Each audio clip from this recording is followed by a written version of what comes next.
அம்பானி மேல அமெரிக்கா வந்து சாங்ஷன் போட்டுட்டாங்க. ஒரு அலிகேஷன் யார் மேல போய் விழுன்னு பாத்தீங்கன்னா இந்த HCL மேல தான். கடந்த 10 வருஷத்துல கவர்மெண்ட் கம்பெனிஸ் கொடுக்கும். இப்ப ரீசெண்டா பாத்தீங்கன்னா பிஜேபி ஒயிட் பேப்பர் ரிலீஸ் பண்ணாங்க அண்ட் காங்கிரஸ் அவங்களுடைய பிளாக் பேப்பர் ரிலீஸ் பண்ணாங்க. ரெண்டு உங்களோட என்னோட டாக்ஸ் மணி.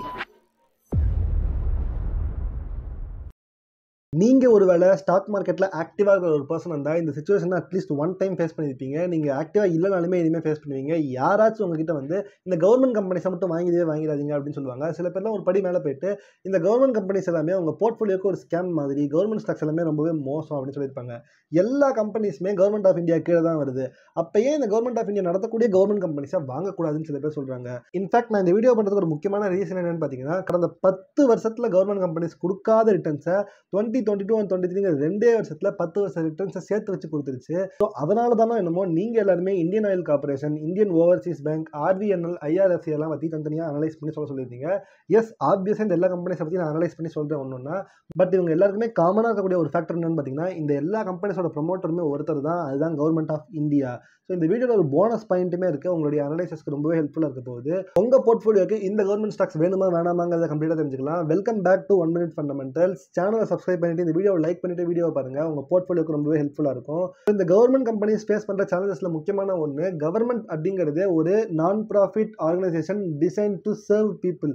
எப்போ இந்த கவர்மெண்ட் கம்பெனிஸோட மோட்டிவே மக்களுக்கு சேவை செய்கிறதா இருக்கோ, அவங்களுடைய மோட்டிவே ப்ராஃபிட் ஜென்ரேட் பண்ணுறது இல்லைங்கிறப்ப அந்த கவர்மெண்ட் கம்பெனிஸோட ஸ்டாக்ஸை வாங்கிட்டு நீங்கள் ப்ராஃபிட் ஜென்ரேட் பண்ணலாம்னு நினைக்கிறது ஒரு கேள்விக்குறியான விஷயமா அமையுது. இதுவே ஒரு மிகப்பெரிய நெகட்டிவ் பாயிண்டாகவே இந்த கவர்மெண்ட் கம்பெனிஸ்க்கு எல்லாத்துக்குமே அமையுது. அடுத்தது ஒரு நியூட்ரல் பாயிண்ட் பார்க்கலாம்.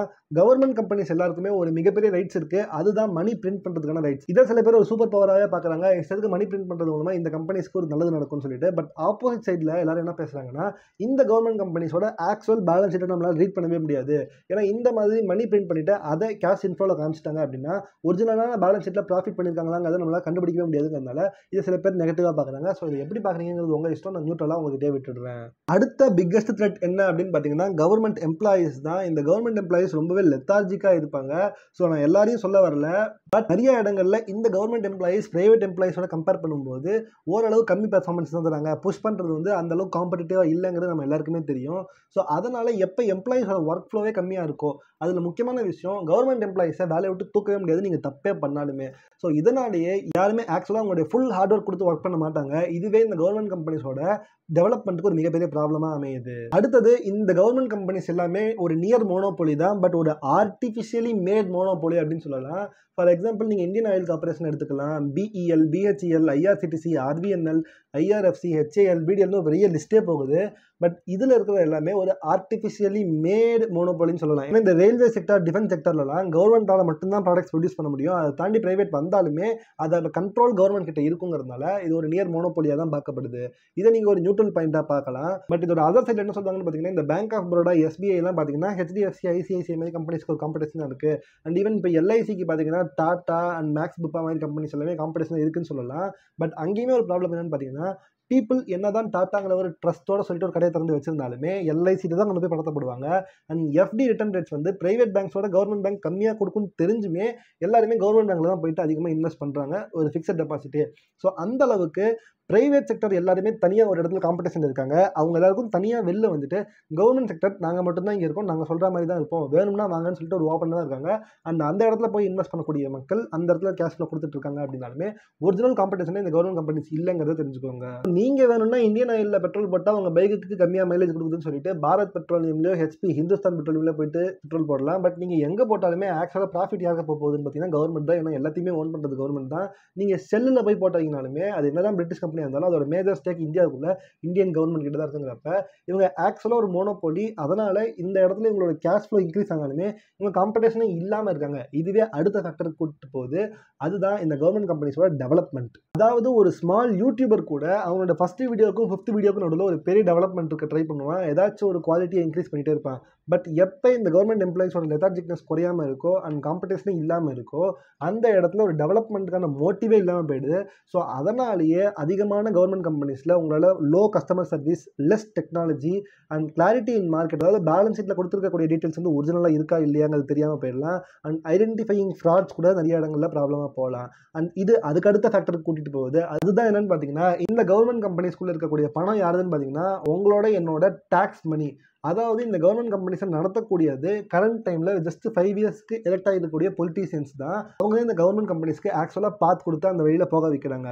ஒருவேளை இந்த கவர்மெண்ட் கம்பெனிக்குள்ளே அவங்களுடைய பணம் இருந்தால் அது மேலே உங்களுக்கு இருக்க கேர் வேறு மாதிரி இருக்கும். ஸோ இப்போ ஒரு ப்ரைவேட்டான ஆள் ப்ரொமோட்டர் அவருடைய காசை வச்சுட்டு அந்த பிஸ்னஸ் நடத்தும் போது ஸ்டாக் ப்ரைஸ் ஃபால் ஆகிறது உங்களோட அவருக்கு தான் அதிகமாக வலிக்கும். பட் எப்போ இந்த பொலிட்டிஷியன்ஸுக்கு கவர்மெண்ட் கம்பெனியில் ஸ்டேக்கே இல்லை அப்படிங்கிறப்ப உங்களோட என்னோட பணம் போனால் அவங்களுக்கு என்ன வந்துச்சுங்கிற மாதிரி அந்த கவர்மெண்ட் கம்பெனியை அவங்க அந்தளவுக்கு பாதுகாக்க வேண்டிய அவசியம் குறைஞ்சி போயிடுது, அவங்களுக்குமே நோக்கம் குறைஞ்சி போயிடுது. ஸோ இப்போ ரீசெண்டாக பார்த்தீங்கன்னா பிஜேபி ஒயிட் பேப்பர் ரிலீஸ் பண்ணாங்க அண்ட் காங்கிரஸ் அவங்களுடைய பிளாக் பேப்பர் ரிலீஸ் பண்ணாங்க. 2 பேருமே ஒருத்தர் மேலே ஒருத்தர் குறை சொல்லிக்கிட்டாங்க.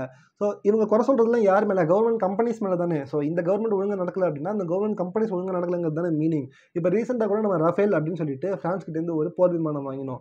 அந்த டைமில் HAL மேலே தான் இந்த புகார் வந்திருக்கு. எஸ், அந்த ஆப்போசிட் பார்ட்டி வேணும்னா ஆளுங்கட்சி மேலே குறை சொல்லியிருக்கலாம். பட் ஒரு அலிகேஷன் யார் மேலே போய் விழும் பார்த்தீங்கன்னா இந்த HAL மேலே தான் போய் விழும். ஸோ அப்போ அந்த ரஃபேல்னால ஊழல் நடந்திருக்குன்னு சொன்னால் அந்த HAL கம்பெனி மேலே தான் போய் விழும். பட் அந்த HAL கம்பெனி தான் 2 டைம்ஸ்க்கு மேலே ரிட்டர்ன்ஸ் 100% ரிட்டர்ன்ஸ் கொடுத்துருக்குங்கிறப்ப இது ஆக்சுவல் ரிட்டர்ன்ஸாக ஒரு ஹெல்த்தி க்ரோத்தாங்கிறது ஒரு கொஸ்டின் மார்க்காகவே அமைஞ்சிருது. இந்த கரப்ஷன் அப்படிங்கிறது கவர்மெண்ட் கம்பெனிஸ் எல்லாத்துலேயுமே இருக்குது. இதுதான் நம்மளோட அடுத்த ஃபேக்டர் கூட்டிகிட்டு போகுது. அதுதான் பிரைப். ஒரே வார்த்தையில் இதை முடிச்சிடலாம்.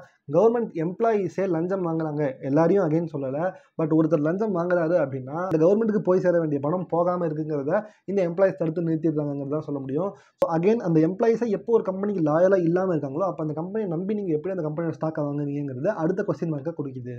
அடுத்த பாயிண்ட் என்னன்னு பார்த்தீங்கன்னா சேஞ்ச் இன் பொலிட்டிக்கல் பவர் தான். இப்போ கரண்ட் டைமில் இருக்கிற பிஜேபி கவர்மெண்ட் அதிகமாக இன்ஃப்ராஸ்ட்ரக்சர், ரயில்வேஸ் அண்ட் டிஃபென்ஸ் செக்டரில் ஃபோக்கஸ்டாக இருக்காங்க. பட் இதே இவங்க அதிகமாக ஃபோக்கஸ் பண்ணாத இடங்களில் காங்கிரஸ் கவர்மெண்ட் ஃபோக்கஸ் பண்ணலாம். அதாவது எஜுகேஷன், ஹெல்த் கேர், அக்ரிகல்ச்சர். அதாவது இப்போ இருக்கிறவங்க நான் ஃபோக்கஸ் பண்ணலன்னு சொல்ல வரல. இவங்க இந்த டைமில் ஹெல்த் கேர்லாம் காஸ்ட்லியாக விட்டுட்டாங்க. மேபி அந்த இடத்துல அதிகமான டிடக்ஷன்ஸ் கொடுத்து காங்கிரஸ் கவர்மெண்ட் இது ஆப்போசிட்டாக செய்யலாம். ஸோ இப்போ இந்த அக்ரிகல்ச்சர், ஹெல்த் கேரில் இவங்க ஃபோக்கஸ் பண்ணும்போது ஒருவேளை இன்ஃப்ராஸ்ட்ரக்சர் அண்ட் டிஃபென்ஸ் செக்டர் இவங்க பார்க்காம விட்டுட்டாங்க அப்படின்னு எடுத்துக்கலாம். அப்போ இந்த டிஃபென்ஸ் செக்டரில் இருக்கிற ஸ்டாக்ஸ் எல்லாமே அடி வாங்கிடும் அண்ட் ஹெல்த் கேர் செக்டரில் இருக்கிற ஸ்டாக்ஸ் எல்லாமே கொஞ்சம் வளரலாம். பட் அதே இவங்க வரும்போது அக்ரிகல்ச்சர் ஸ்டாக்ஸ் எல்லாமே அண்ட் ஹெல்த் கேர் ஸ்டாக்ஸ் எல்லாமே கீழே விழலாம். ஸோ ஒரு பார்ட்டி 5 வருஷத்துக்கு சேஞ்ச் ஆகிட்டே இருப்பாங்கிறப்ப எந்த கவர்மெண்ட் ஸ்டாக்ஸ் எவ்வளோ தூரம் ஸ்டேபிளாக இருக்குங்கிறது ஒரு கொஸ்டின் மார்க்காகவே அமைஞ்சிருது. நிறைய நெகட்டிவ் பாயிண்ட் பார்த்தாலுமே ஒரு சில இடங்களில் இது நியூட்ரல் பாயிண்டாகவுமே அமையும். என்னன்னு பார்த்தீங்கன்னா கவர்மெண்ட் பாண்ட்ஸ் வந்து கவர்மெண்ட் ஸ்டாக்ஸோட அதிகமாக உங்களுக்கு ரிட்டர்ன்ஸ் தரதுக்கான ஆப்ஷன்ஸ் இருக்குது. ஏன்னா இந்த கவர்மெண்ட் ஸ்டாக்ஸ் எல்லாமே ஏகப்பட்ட கொஸ்டின் மார்க்கோட வருது. ஏன்னா கவர்மெண்ட் ஸ்டாக்ஸோட ஈக்விட்டிங்கிறது கவர்மெண்ட்லேயே ஒரு பங்கு பெறுற மாதிரிங்கிறதுனால. பட் இந்த கவர்மெண்ட் பாண்ட்ஸுங்கிறது ஒரு ஃபிக்ஸடான அமௌண்ட் நான் உங்களுக்கு தரேன்னு சொல்கிறாங்க. அண்ட் இந்த கேஷ் பிரிண்டிங் அத்தாரிட்டி இருக்குங்கிறதுனால ஒருவேளை கவர்மெண்ட் ஃபெயில் ஆனாலுமே உங்களுக்கு சொன்னக்கூடிய ரிட்டர்ன்ஸை ஈஸியாக அவங்களால பிரிண்ட் பண்ணி கொடுத்த முடியுங்கிறப்ப இது ஒரு அட்வான்டேஜாக போய் அமையுது. பட் அகைன் ப்ராப்ளம் என்னன்னு பார்த்தீங்கன்னா ஒரு பிரைவேட் செக்டரில் இருக்கிற கம்பெனி கொடுக்கக்கூடிய பர்சன்டேஜை விட கவர்மெண்ட் செக்டரில் இருக்கக்கூடிய கம்பெனிஸோட பாண்ட் பர்சன்டேஜ் ரொம்பவே கம்மியாக தான் இருக்குது. அதுவுமே யோசிக்க வேண்டிய ஒரு விஷயமா தான் இருக்குது. அதனால நியூட்ரல் பாயிண்ட் உங்ககிட்டே நான் விட்டுடுறேன். அண்ட் ஒரு ஃபைனல் நெகட்டிவ் பாயிண்ட் என்னன்னு பார்த்தீங்கன்னா சாங்ஷன்ஸ் டுவர்ட்ஸ் அதர் கவர்மெண்ட். அதாவது இப்போ நம்ம அம்பானி மேலே அமெரிக்கா வந்து சாங்ஷன் போட்டுட்டாங்க அப்படின்னு வச்சுக்கோங்க. அப்போ அம்பானி வேற ஒருத்தர் பேரில் ரிலையன்ஸுங்கிறதுக்கு பதிலாக வேற ஒரு கம்பெனி நேமில் வேற ஒரு பினாமி நேமில் அதே கம்பெனி ரன் பண்ணலாம். பட் அதே ஒரு கவர்மெண்ட் மேலேயே அந்த சாங்ஷன்ஸை போட்டுட்டாங்க அப்படின்னா அந்த மாதிரி ரன் பண்ண முடியாது. அப்படி ரன் பண்ணாலும் அந்த கவர்மெண்ட் தோத்து பண்ண மாதிரி ஆகிடும். ஸோ அதனால் சாங்ஷன்ஸுக்கு அதிகமாக இந்த டிஃபென்ஸ் கம்பெனிஸ், ரயில்வேஸ் கம்பெனிஸ்லாம் இந்த சாங்ஷன்ஸ் விடுறதுக்கான சான்சஸ் அதிகமாகவே இருக்குங்கிறது ஒன் ஆஃப் த த்ரெட்டாகவுமே இந்த கவர்மெண்ட் கம்பெனிஸ்க்கு இருக்குது. இது வரைக்கும் நம்ம நியூட்ரல் நெகட்டிவ்ங்கிற பாயிண்ட்ஸை மட்டும் தான் பார்த்துருக்கோம். பட் இந்த கவர்மெண்ட் கம்பெனிஸ் வாங்குறதுல சில பாசிட்டிவ் ஃபேக்டர்ஸுமே இருக்குது. அது என்னங்கிறத இப்போ பார்க்க ஆரம்பிக்கலாம். நான் இந்த பாயிண்ட் ஆல்ரெடி சொல்லிட்டேன். பட் ஸ்டில் செகண்ட் டைம் சொல்கிறதுக்கு ஒருத்தான ஒரு பாயிண்டாக இருக்குது. Most of the government companies ஒரு நியர் மோனோபோலியாக தான் இருக்குது. அதனால் இந்த கம்பெனிஸ்க்கு வரக்கூடிய கேஷ் ஃப்ளோ எப்பவுமே பாசிட்டிவாகவே இருக்குங்கிறது ஒரு நல்ல விஷயமா அமையுது. அடுத்தது இந்த கவர்மெண்ட் பண்ணக்கூடிய பிஸ்னஸ் எல்லாமே ரொம்ப ஒரு ஹியூஜ் ஸ்கேலில் லார்ஜ் கேபிட்டல் தேவைப்படக்கூடிய ஒரு பிஸ்னஸாக தான் இருக்குது. அதனால் மற்ற காம்படிட்டர்ஸ் இங்கே வரத்துக்கு யோசிக்கலாம், ப்ராஃபிட் மேக் பண்ண முடியுமாங்கிற டவுட்டில் இருக்கலாம். அண்ட் வந்தாலுமே அந்த ரெகுலேஷன்ஸ் அகைன் கவர்மெண்ட் கிட்ட தான் வருதுங்கிறப்ப இது இந்த கவர்மெண்ட் கம்பெனிஸ்க்கு ஒரு பாசிட்டிவ் பாயிண்டாகவே போய் முடியுது. அடுத்தது ஒரு எனார்மஸ் ட்ரஸ்ட் பீப்புள் கிட்ட இருக்கு இந்த கவர்மெண்ட் கம்பெனிஸ் மேலே. அதனாலேயே ஒரு கேஷ் ஃப்ளோ இந்த கவர்மெண்ட் கம்பெனிஸ்க்கு எந்நேரமும் இருந்துகிட்டே இருக்குது. உங்ககிட்ட இருந்து தான் நான் டேக்ஸ் வாங்க போகிறேன் அண்ட் நீங்களே எங்கிட்ட திருப்பி வந்து இன்வெஸ்ட் பண்ணுவீங்கிறப்ப எனக்கு டபுள் பெனிஃபிட்டாக தான் அந்த கம்பெனிக்கு அமையுது. அடுத்தது நல்ல விஷயம் என்னன்னு பார்த்தீங்கன்னா கவர்மெண்ட் ஒரு விஷயத்தை ரியலைஸ் பண்ணிட்டாங்க. இந்த கவர்மெண்ட் எம்ப்ளாயிஸ்னால ஏகப்பட்ட ப்ராப்ளம்ஸ் இருக்குங்கிறத ரியலைஸ் பண்ணிட்டாங்க. அதனால் இப்போ அதிகமாக கவர்மெண்ட்டு ஆஃப் ரோல் எம்ப்ளாயிஸ் தான் கவர்மெண்ட்குள்ளே வைக்கிறாங்க. இப்போ ஈவன் SBI எஸ்பிஐ பேங்க் பார்த்தீங்கன்னா உங்களோட எஸ்பிஐ கார்ட்ஸுங்கிற ஒரு செக்மெண்ட்டை கம்ப்ளீட்டாக ஒரு பிரைவேட் செக்மெண்ட்டாக தான் நடத்துறாங்க.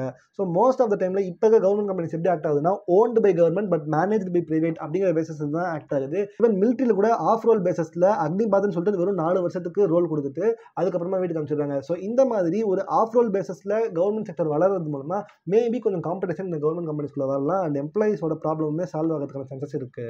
எந்த அளவுக்கு நம்ம மேக் இன் இந்தியாவை அதிகமாக புஷ் பண்ணுறோமோ அந்த அளவுக்கு ஒரு எக்ஸ்போர்ட் எக்கானமியாக நம்ம மாறுவோம். எப்போ நம்ம கண்ட்ரி எக்ஸ்போர்ட் எக்கானமியாக மாறுதோ இந்த கவர்மெண்ட் ஸ்டாக்ஸ்க்கு அது ரொம்பவே நல்ல விஷயமா போகும்.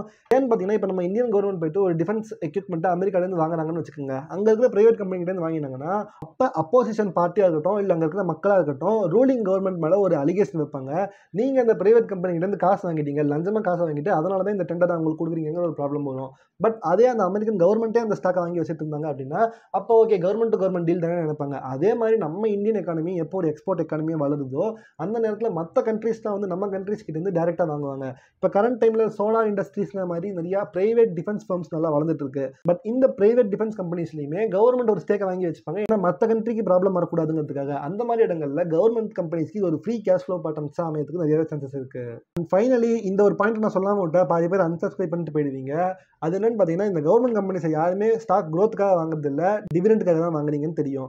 இதில் இன்னொரு விஷயமே இருக்குது. என்னன்னு பார்த்தீங்கன்னா கவர்மெண்ட் கம்பெனிஸ் ப்ராஃபிட்டை மொத்தமாக அந்த வருஷத்தில் எந்த அளவுக்கு கேஷ் ஃப்ளோ வந்துச்சோ அதை மொத்தமாக வெளில எடுத்துருவாங்க கவர்மெண்ட் ரன் பண்ணுறதுக்கு தேவைன்னு சொல்லிட்டு. ஸோ இந்த கம்பெனிலேருந்து வரக்கூடிய ப்ராஃபிட்டை ரீஇன்வெஸ்ட் பண்ணுங்கிற அவசியம் இந்த கவர்மெண்ட் கம்பெனிஸ்க்கு இல்லவே இல்லை.